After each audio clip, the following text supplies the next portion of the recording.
Hello, my name is Bill Zebedee, and I'd like to welcome you to the Jesus in the Movies and on TV series. This series is dedicated to my mother-in-law, Ann Thomas, who passed away in September 2020. I am basing this series in part on workshops Ann conducted around the world for almost 20 years.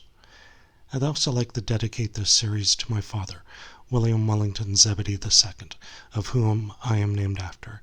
Dad passed in February 2021. Enjoy this series. Thank you very much. Welcome back to Jesus in the Movies and on TV. This episode will look at what Richard Askoff called the conservative Jesus from the late 1970s. I will start off with In Search of Historic Jesus from 1979, starring John Rubinstein as Christ, just to get it out of the way so I'll never have to think about it ever again.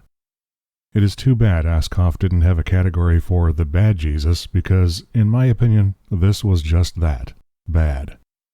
It was surely a low-budget romp loosely following the history of the Shroud of Turin. The acting was something out of an elementary school play.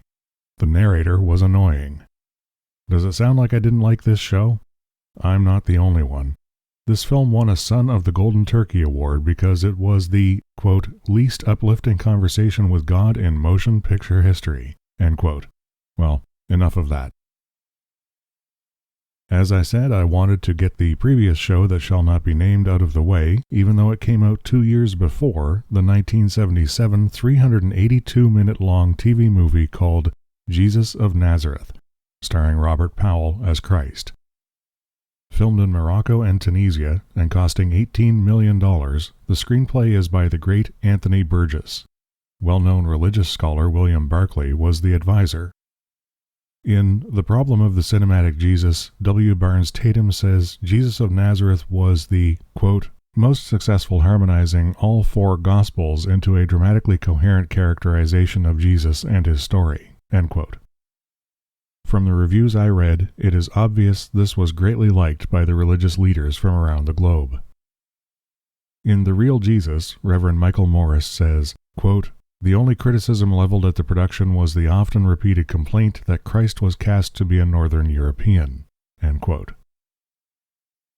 Powell, with his piercing blue eyes, or as Franco Zeffirelli said in Il mio Gesù, raccontato a Luigi Giannoli, quote, Powell's eyes, which are the doors to the spirit like no other part of the human body, became two intense beacons of light, end quote.